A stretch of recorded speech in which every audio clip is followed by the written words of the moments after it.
Terdakwa Heri Wirawan pemerkosa 13 santriwati divonis hukuman mati oleh Majelis Hakim Pengadilan Tinggi Bandung.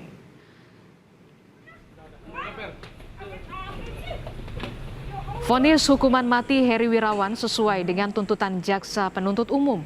Humas Pengadilan Tinggi Bandung, Jesaya Starigan menyebut putusan sudah sesuai dengan perbuatan terdakwa. Meski demikian, Heri berhak mengajukan kasasi.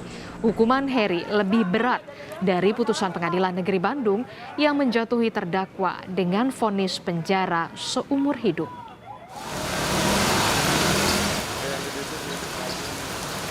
Hasilnya apa? Hasilnya adalah hukuman mati. Jadi sesuai dengan tuntutannya Jaksa Penuntut Umum. Jadi masih ada hak-hak terdakwa untuk mengajukan kasasi maupun nanti sampai PK.